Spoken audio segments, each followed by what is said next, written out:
Amigos, nós continuamos com a série Enviados, a vida extraordinária da Igreja. Ela é mesmo extraordinária. Esta é a última fase da série que estamos a ter. É a última minissérie e fala sobre a necessidade que nós temos de ser igreja. E essa necessidade passa obrigatoriamente pela forma como abraçamos a missão. O mundo está realmente em constante alteração.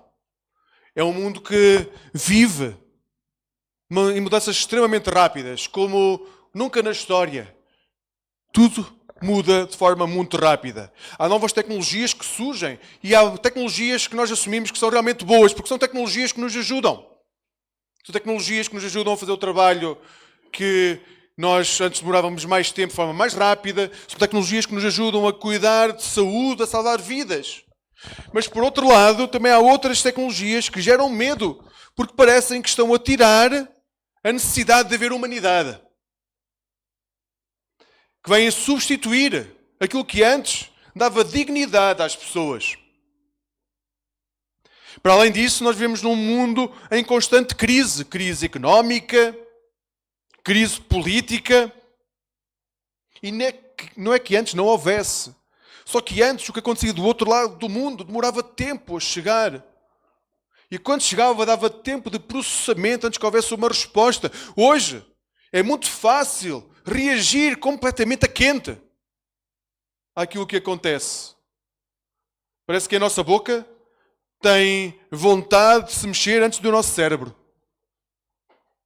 E então reagimos antes de poder pensar.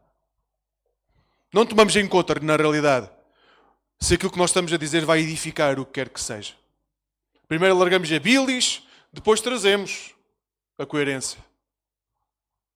No entanto, no meio de toda esta agitação, há uma verdade que permanece. A única resposta verdadeira que nós temos para dar a este mundo e às pessoas que estão à nossa volta é só uma e encarna numa pessoa o Filho do Deus vivo, que é Jesus.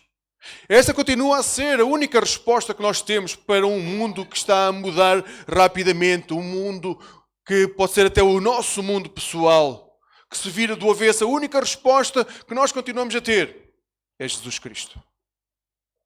Atos 1, 15 a 26 é o texto que vamos ler hoje. Nós vemos um momento crítico da igreja. Este é realmente um momento crítico para aqueles discípulos. Os discípulos passaram pelo momento da morte de Jesus, ficaram perdidos, depois ele ressuscita, passado 40 dias ele ascende aos céus, e agora, o que fazer? O que fazer a partir daquele momento? Será que já tinha terminado a sua missão? Será que o que eles testemunhar era só aquilo? O que fazer com a igreja de Cristo a partir daquele momento? O que fazer com a missão que eles sabiam que tinham recebido por parte de Deus? E das muitas opções que eles podiam ter tido, eles decidiram confiar, ser fiéis e obedientes à chamada de Jesus. Então, Judas morre. E com a morte de Judas, os discípulos têm que arranjar um substituto para Judas. E a escolha vai recair sobre Matias. Agora tomem atenção. A escolha de Matias, que nós hoje vamos ver, não é um ato administrativo. Não é? Tem que haver 12. O Conselho de Administração tem que ter 12 pessoas. Por isso, uma vez que um sai, outro entra. Não foi por isso que tiveram que escolheram Matias para substituir Judas. A escolha de mais uma pessoa para substituir Judas tinha a ver com a urgência. Era realmente urgente continuar a missão que estava a ser desenvolvida e para isso eles escolheram uma pessoa, Matias, que tinha caminhado com Jesus desde o início, que tinha testemunhado tudo aquilo que eles tinham testemunhado e agora ele tinha que assumir o cargo de um líder que tinha caído. Essa também é a urgência que nós somos chamados a viver como igreja. Nós somos chamados a viver a urgência de proclamar o Evangelho constantemente e onde quer que estejamos. Porque nós temos que ter consciência de uma coisa: o mundo que nos rodeia, as pessoas que estão à nossa volta, continuam a viver sem Cristo. Amigos, nós não vivemos num mundo onde as pessoas são cristãs. Vivemos num mundo onde a cultura estava firmada num conceito cristão. A maior parte das pessoas que nos rodeiam não são cristãs. A partir do momento que nós não somos discípulos de Jesus, nós não podemos dizer que somos cristãos. Por eu ler as histórias de qualquer escritor, eu não me torno um discípulo desse escritor. Por eu ler a biografia de qualquer homem da história, isso não me faz ser discípulo desse homem ou dessa mulher. Eu só me torno discípulo de Jesus quando vivo segundo a vontade que Jesus deixou para os seus discípulos. Então, nós vivemos num mundo que não é cristão. Não é cristão. Nós vivemos num mundo onde o reino de Deus não está espalhado de forma total sobre a face da terra, nem pouco mais ou menos. A olhar para as nossas realidades, daquilo que nos rodeia, nós vemos famílias que estão fragmentadas. Nós olhamos à nossa volta e vemos uma crescente falta, crise emocional e até espiritual. Nós olhamos à nossa volta e continuam a ser doloroso ver como se continua à procura de sentido para a vida, independentemente das idades. E nós somos chamados a ser luz, onde quer que nós estejamos. A abraçar a missão que Jesus nos deixou. E não adiar aquilo que é uma chamada para levar o nome de Jesus a quem não o conhece.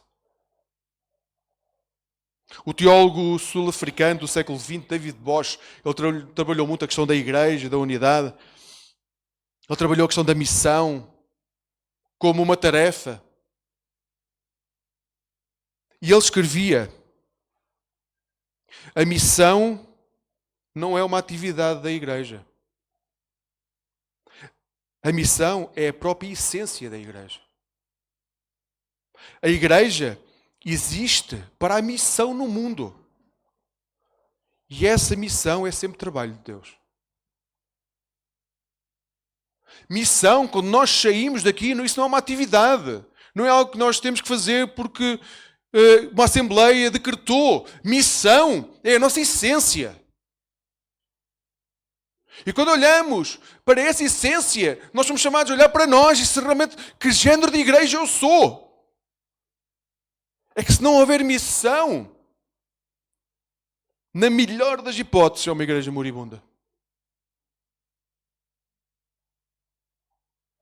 É por isso, como cristãos, comprometidos com a palavra, com o Evangelho, devemos aprender que há urgência, continua a haver urgência em fazer discípulos de Jesus.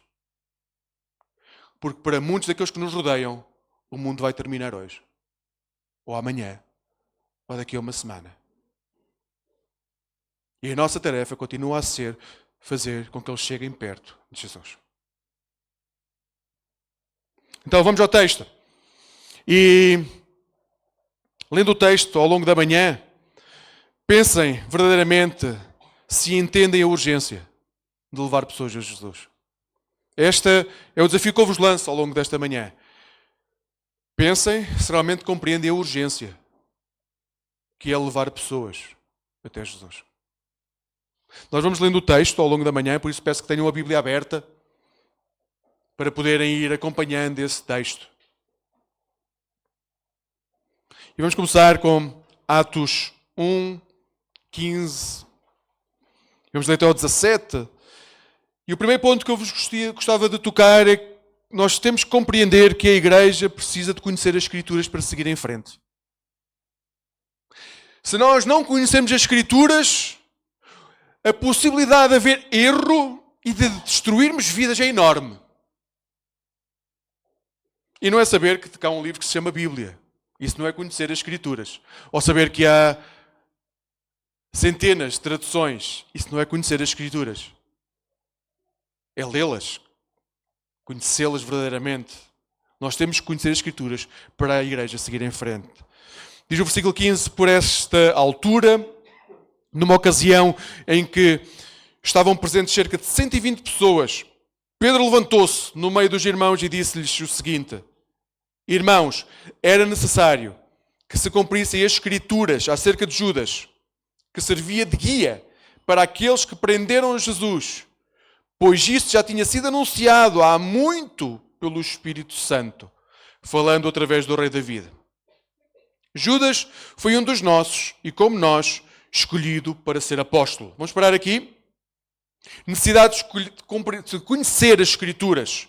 O texto começa com Pedro a tomar a palavra. Pedro, a partir de agora, vai se tornar realmente um dos discípulos mais proeminentes. Ele vai assumir a responsabilidade de liderar grande parte daquilo que é a missão da igreja. E o texto diz que ele está a falar para uma comunidade de cerca de 120 pessoas. Nós, se conhecermos um bocadinho dos evangelhos, perguntamos onde é que estão os outros milhares de pessoas que seguiam Jesus. Nós temos que compreender que muitos foram aqueles que foram tocados por Jesus, muitos foram aqueles que foram curados, muitos foram aqueles que ouviram a mensagem, muitos foram aqueles que inclinaram o seu coração para Jesus, mas quando Jesus morreu, muitos deles voltaram à sua vida. Não houve espera. Na realidade, o grupo, a igreja, o núcleo duro daquilo que seria a igreja de Cristo é pequeno. Porque as outras centenas de pessoas acabaram por se afastar e seguir as suas vidas. É por isso que vemos mais à frente no livro de Atos dos Apóstolos, quando começa a haver conversões, são contadas as pessoas a partir deste tempo e não se juntam as milhares de pessoas que antes foram tocadas por Jesus. O grupo diminuiu muito, mas são estes 120 que vão constituir a igreja, a base da igreja, a base daquilo que vai ser a proclamação do Evangelho. Então é um grupo pequeno. E vejam onde chegaram. Porquê? Porque estavam inspirados, inundados pelo Espírito Santo. Se não sabem o que orar, orem pela presença do Espírito Santo na vossa vida, que sejam inundados pelo Espírito Santo. Se não têm mais nada para dizer, orem pela presença do Espírito Santo na vossa vida, porque no dia em que nós formos cheios do Espírito Santo, a vida extraordinária vai acontecer em nós e através de nós. 120 era este número de pessoas que estavam ao início a escutar Pedro. E o que o texto diz, o que Pedro vai dizer é: cuidado, porque tudo aquilo que aconteceu tinha que acontecer. As Escrituras diziam que tinha de acontecer. O sofrimento de Jesus, a traição de Judas, não são nada mais do que o cumprimento daquilo que as Escrituras disseram que iam acontecer. Então tinha que acontecer. Não houve um abandono de Deus. Deus não se afastou para que isto acontecesse. Deus sempre foi soberano e tinha que acontecer. E o que nós testemunhamos, o que nós tivemos o privilégio de testemunhar, foi aquilo que já estava anunciado desde sempre. Nós temos noção como igreja que aquilo que testemunhamos hoje, os milagres que acontecem na nossa vida, já estão preparados no coração de Deus desde a eternidade. Hoje temos uma capacidade muito grande de desvalorizar a presença de Deus. É como se Deus tivesse a obrigatoriedade de fazer daquilo que faz, mas não conseguimos dar essa vertente, de reconhecer essa vertente de estava planeado. Porque Deus é soberano e o milagre que acontece é devido à soberania de Deus. Desde a eternidade estava planeado no coração de Deus que este momento acontecesse. Compreendi a beleza do que estamos a dizer? Amigos, nós hoje estamos neste lugar devido à soberania de Deus. Porque Deus quis que hoje, nesta manhã, nós estivéssemos neste lugar. E como igreja, Ele quer que estejamos neste lugar para algo extraordinário. E nós temos que descobrir qual é que é esse extraordinário. Esse é o nosso papel, essa é a nossa missão.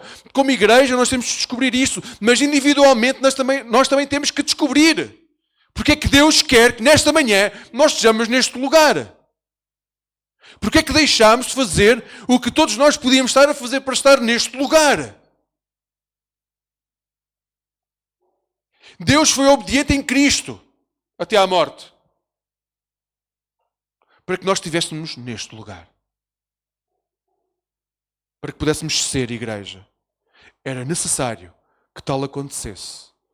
Porque as Escrituras assim o anunciaram. É necessário que este momento aconteça. Porque Cristo morreu e ressuscitou e ascendeu aos céus para que a igreja hoje pudesse estar neste lugar. É interessante ver que Lucas descreve Judas como o líder daqueles que prenderam Jesus. E agora uma palavra muito direta para quem é líder. Todos os líderes, seja em que área for, líder, na realidade, no Novo Testamento, é a palavra servo. Todos os servos que têm a responsabilidade maior de servir em determinada área, podem conduzir as pessoas para dois lugares. Podem conduzir as pessoas para perto de Jesus ou podem conduzir as pessoas para atacar Jesus. Ainda que essa possa não ser a sua vontade de coração, se nós olhamos mais para os nossos desejos do que para a vontade de Deus, nós vamos obrigatoriamente caminhar contra Jesus. Então, como servos que tomam a responsabilidade de servir de forma mais consagrada, nós temos de ter atenção, principalmente lideranças. Se nós não estamos a caminhar as pessoas para os pés de Jesus, estamos a afastá-la dos pés de Jesus. Não há meio termo. Se somos líderes, não há meio termo. Os líderes têm mais responsabilidades. Os servos têm mais responsabilidades, porque foram chamados, aceitaram a chamada e estão a desempenhar essa chamada. Então, amigos, aqueles que servem, ou nos dispomos a aproximar as pessoas dos pés de Jesus, ou então estamos a ser responsáveis por elas estarem longe dos pés de Jesus. Nos dias de hoje, a missão não foi alterada. Nós continuamos a ser chamados para levar as pessoas aos pés de Jesus. Eu tenho que vos dizer uma coisa, isso não é uma opção. No dia em que nós achamos que é a nossa opção ter uma missão de levar as pessoas aos pés de Jesus, não estamos a ser igreja. Essa deve ser a nossa meta permanente. Se nós não temos mais nenhuma meta como igreja, essa meta nós temos de ter, levar as pessoas que não conhecem Jesus aos pés de Jesus. Podemos não fazer mais nada, mas se nós tirarmos essa meta da nossa mente, levar pessoas aos pés de Jesus, nós estamos a falhar como igreja. Esta é a nossa meta permanente e só podemos fazer isso se conhecermos as Escrituras. Se não conhecermos as Escrituras, não podemos levar ninguém a um sítio que não sabemos onde é. Se nós não conhecemos as Escrituras, não temos como levar as pessoas a quem não conhecemos.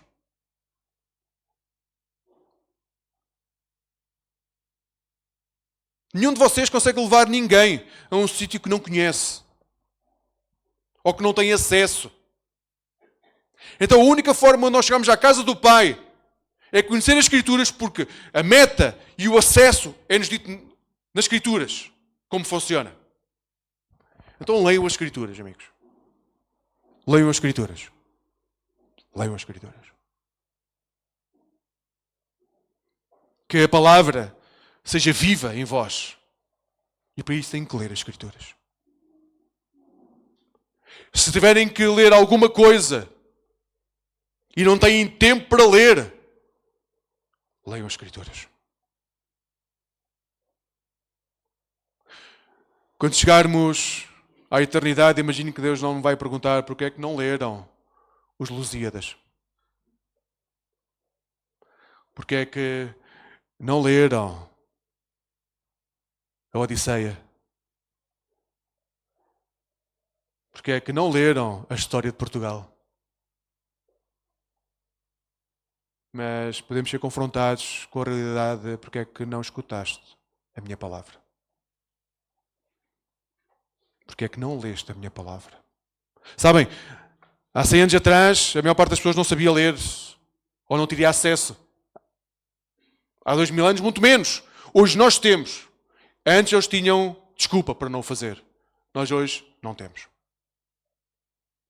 Então, leiam a palavra, porque a missão passa pelo conhecimento que nós temos da palavra. E o texto continua. Porque quando nós não lemos a palavra, quando nós não estamos firmes, há algo que acontece. É a desolação da alma. E isso vemos nos versículos 18 a 20. É extraordinário que, apesar da traição de Judas, da gravidade da traição, a missão nem por um momento é abalada. É extraordinário, mas, pelo contrário, a traição de Judas permitiu que a igreja crescesse de forma exponencial. Vejam, capítulo 18, versículo 18. Com o dinheiro que recebeu como paga da traição, comprou, Judas, um campo onde se suicidou, rompendo-se-lhe as entranhas. A notícia da sua morte depressa se espalhou por Jerusalém, tanto que o povo deu ao local o nome de Alcedamá, que na sua língua significa campo de sangue. A predição do rei David acerca deste acontecimento vem no livro de Salmos, onde se diz que a sua casa fique deserta, sem ninguém que nela habite, e ainda que venha outro tirar-lhe o trabalho. Judas, depois de trair Jesus, pegou nas 30 moedas, que foi o peso da traição, pegou nas moedas e comprou um campo. Não para viver nele, não para construir uma casa, mas para quê? Para tirar a vida. Judas pensava que se entregasse Jesus aos líderes judaicos ia acontecer uma coisa extraordinária. Ele pensava, eu vou forçar Jesus a assumir quem ele é. Então, se eu o colocar nas mãos daqueles que o querem matar, ele vai convocar as hostes celestiais. Ele vai convocar todos os milhares de pessoas que o seguiram até agora e vai haver um exército e é agora que isto vai acontecer. Então Judas, ele não vendeu Jesus porque queria receber 30 moedas. Até uma moeda era suficiente para fazer aquilo que ele fez. Ele vendeu pelo preço que lhe ofereceram. Porque o que ele queria não era o dinheiro. O que ele queria era que Jesus se manifestasse como ele achava que ele devia ser. E nós muitas vezes aproximamos de Jesus na esperança dele ser aquilo que nós queremos ser. Nós estamos à espera que ele seja a nossa imagem e semelhança, que ele corresponda àquilo que é a nossa vontade, o estabelecimento das nossas metas, dos nossos prazos. Judas pensava a mesma coisa. Para ele o importante nunca foi o dinheiro, era que Jesus se manifestasse como ele achava que ele devia. Messias, Rei Guerreiro, Libertador de Israel, Salvador das vidas miseráveis daquelas pessoas. Qualquer moeda teria comprado isso a Judas. Quantas vezes nós não somos tão parecidos assim com Judas? Quantas vezes nós não queremos que Jesus seja a nossa imagem e semelhança? Então o terreno que foi comprado não foi para construir uma casa, foi para ele ter sossego. Para ele ter sossego para morrer em paz. Judas caiu na tristeza da alma, naquilo que o consumiu porque não conseguiu viver com a expectativa que ele tinha de quem Jesus poderia ser. Amigos, quando nós tentamos satisfazer as nossas metas pessoais e procuramos Jesus para validar as nossas metas pessoais, quando procuramos somente o nosso conforto em primeiro lugar, nós não estamos realmente a querer escutar Jesus, mas a desolação da alma. A nossa alma esvai-se, perde essência, perde foco, metas e objetivos. E é importante que reflitam qual é a natureza das vossas escolhas. O que é que vos faz escolher aquilo que escolhem? Seja qual for a escolha que façam, o que é que vos faz escolher?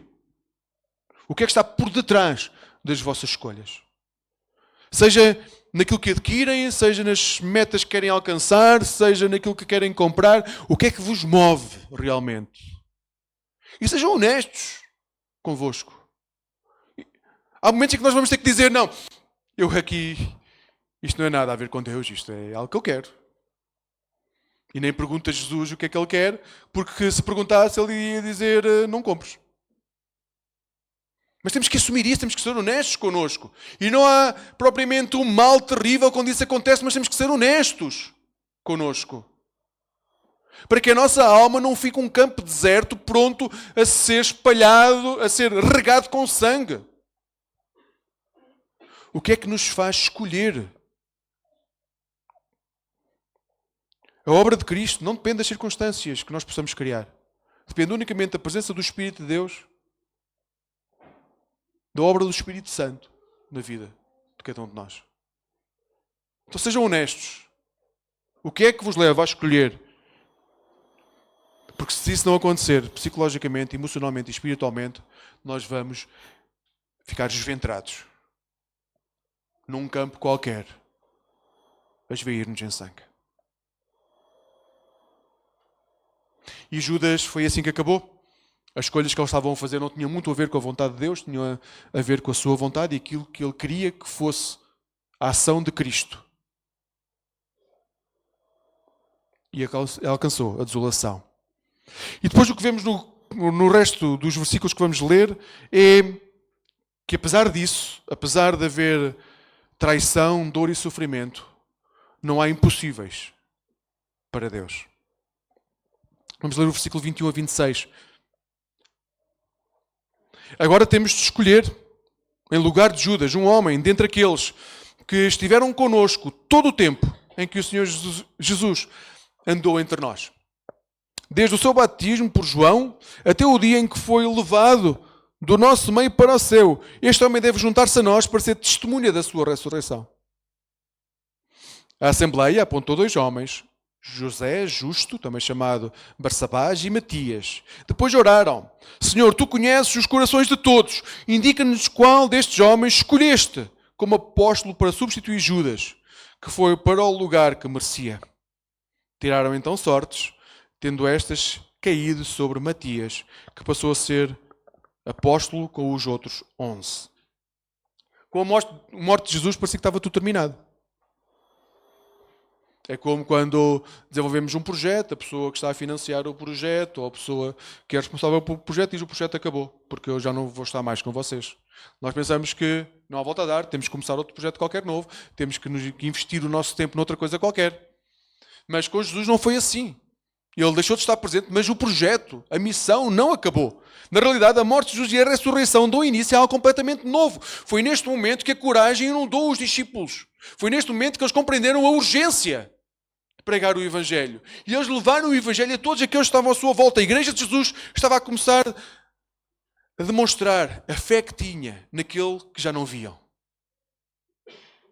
Finalmente, eles compreenderam que a fé não dependia de Jesus estar fisicamente ao seu lado, porque eles agora tinham fé naquele que tinham deixado de ver.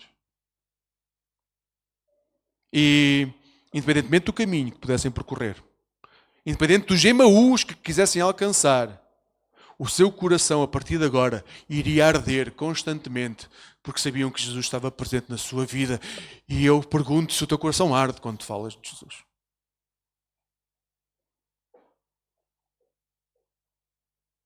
Porque a minha oração para cada um de vós é que o teu coração possa arder quando falas de Jesus. Possa compreender a urgência da pessoa que está à tua frente poder ainda não conhecer Jesus e estar a passar por tribulação eterna, desconforto eterno, destruição eterna, a desolação eterna. E nós temos a oportunidade de lhes falar de Jesus. Mas o texto diz que para esta missão continuar, havia que substituir Judas. E escolheram Matias. Sabe, uma das coisas importantes na igreja é que a missão não depende nunca de nenhum de nós especificamente. No dia em que um líder cair, se a igreja for saudável, outro irá levantar-se.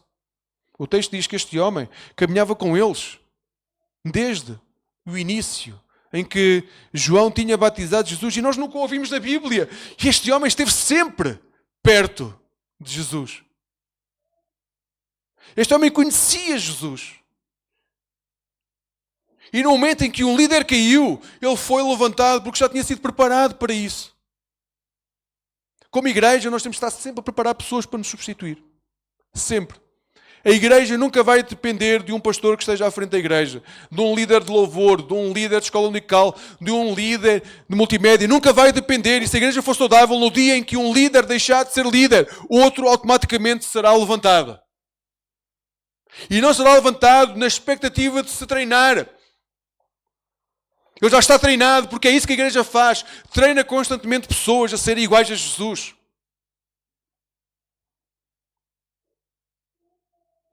Como igreja, nós temos de ter este foco permanente. Treinar pessoas. Para que no dia em que nós não pudermos, a missão não deixa de existir. A meta não deixa de estar presente. Nós não passamos a andar mais devagar. Porque todos conhecemos Jesus desde o momento em que ele foi batizado por João. Então, amigos, quando falamos sobre a urgência de levar pessoas a Jesus, isso envolve cada um de nós. Aqui ninguém está posto de fora. Porque, na realidade, hoje, todos que aqui estão aqui presentes conhecem Jesus desde o momento em que ele foi batizado por João. Todos aqueles que leem a Bíblia, frequentam a igreja há algum tempo, não podem dizer que não conhecem Jesus desde que houve o batismo de João. Todos nós conhecemos o percurso. E todos nós somos chamados a estar prontos para o dia em que um dos líderes da igreja diga: eu não consigo mais.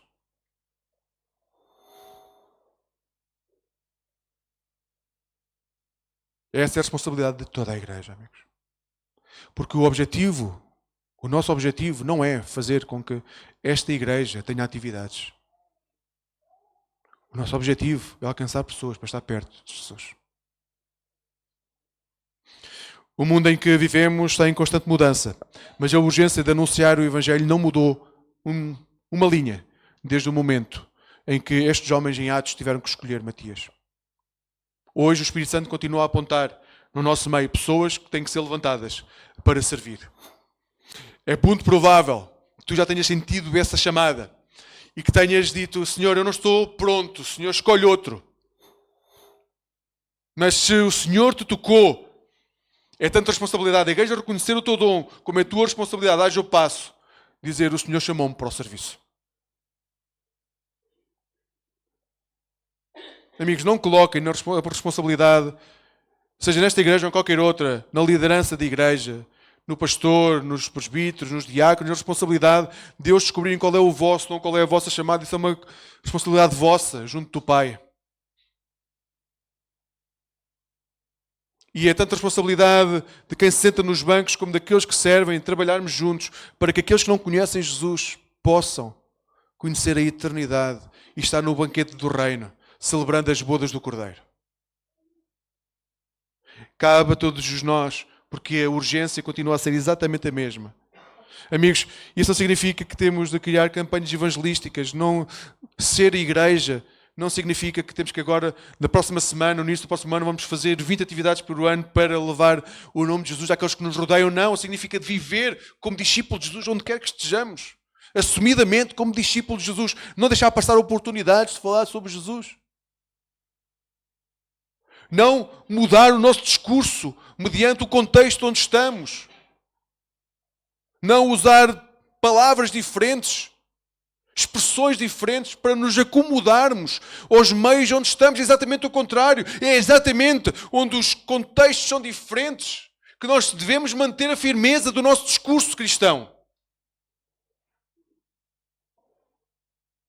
Para que haja luz onde há trevas. E isso é papel de cada um de nós. O mundo continua carente de esperança. E todos nós, digo isto 100% certo o que estou a dizer, todos nós temos nas nossas famílias pessoas que não conhecem Jesus. Não mudem os discursos quando estão diante dessas pessoas para que elas se sintam bem. Mantenham a vossa firmeza em Cristo e sejam luz onde há trevas.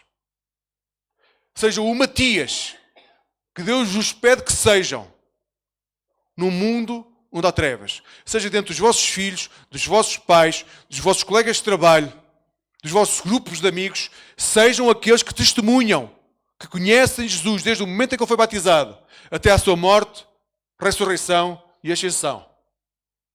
E há de haver um momento em que vão ter a possibilidade de dizer: e não se esqueçam que ele está sentado à direita de Deus Pai Todo-Poderoso e há de voltar.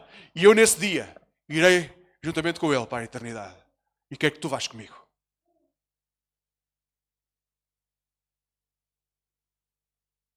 Sejam o Matias na vida daqueles que vos rodeiam. Então, perguntem-se a vocês, porque ajuda. Quais são as pessoas à vossa volta, no vosso círculo mais chegado, que não conhecem Jesus? Que não conhecem verdadeiramente Jesus, que não tiveram um encontro íntimo com Jesus. Podem ter frequentado a igreja, podem ter ter lido a Bíblia de um lado para o outro, mas quem são as pessoas que Deus diz a cada um de vós, esta pessoa ainda não conhece o Evangelho, ainda não me conhece? Se não fazem essa pergunta, vão ter dificuldades em focar a vossa atenção para essas pessoas. Porque se nós temos pessoas muito próximas que não conhecem Jesus, sabem quais são as primeiras pessoas que devemos cuidar em oração e em foco? São essas pessoas. Então, primeiro, quais são as pessoas à tua volta que não conhecem Jesus? Segundo, o que é que eu posso fazer para ser luz nas suas vidas? Não é para as convencer do que quer que seja. Não é para as ameaçar. É como é que eu, olhando para essa pessoa, para o meu irmão, para o meu pai, para o meu filho, para o meu tio, seja lá quem for, como é que eu, olhando para essa pessoa, posso ser luz na sua vida? E se forem luz na vida dessa pessoa, sabe o que é que acontece automaticamente quando somos luz? O que é que acontece às trevas? Diminuem até desaparecer. Porque onde há luz, não há trevas. Então, a responsabilidade é nossa, não é de quem nós vamos alcançar. A responsabilidade de ser luz é nossa. E no dia em que brilharmos tanto, mas mesmo tanto, as pessoas que estão à nossa volta irão ser inundadas de luz. E onde há luz não há trevas. Então inundem a vida daqueles que não conhecem Jesus com a luz de Cristo. Seja por meio de atos de bondade, de palavras de esperança, de convite para um culto, porque há um momento em que nós podemos convidar pessoas para o culto, ou de uma simples conversa, onde partilham a vossa fé. Sejam luz na vida daqueles que vos rodeiam. Como recorda o apóstolo Paulo, quando escreve à igreja de Corinto, nós somos uma carta viva de Cristo. Nós somos uma carta viva escrita por Cristo e em nome de Cristo. E não fomos escritos com tinta, mas fomos escritos com o poder de Deus. Então seja uma carta escrita de Cristo, onde quer que vocês estejam, porque a carta que vocês são não foi escrita com tinta, com a melhor caneta do mundo. Não foi escrita com a melhor caneta do mundo, com a caneta mais rara do mundo. Não, foi escrita pelo poder de Deus. E é isso que nos dá a certeza que podemos ir ao mundo, tendo a certeza que o trabalho que vai ser feito vai ser através de nós, mas não depende de nós. Vai ser obra do Espírito Santo. Sejam luz no mundo que vos rodeia e as trevas que hoje vêm, irão desaparecer. Que Deus nos ajude, que esta urgência possa crescer no nosso coração. Possa mesmo crescer. E nós possamos começar a ser muito claros e sistemáticos em quem queremos focar a nossa atenção para que essa pessoa conheça Jesus. E daqui a um dia, 1 ano, 10 anos, nós vamos poder dar testemunho do que extraordinário aconteceu na vida dessa pessoa, porque nós deixámos que o Espírito Santo falasse através de nós. Que Deus os guarde, amigos. Que Deus os guarde. E na dúvida, se sentirem fracos, se sentirem desanimados, o que é que podem fazer? Procurar a igreja. Procurem a igreja. Procurem a igreja. Caminhamos juntos. Sempre juntos.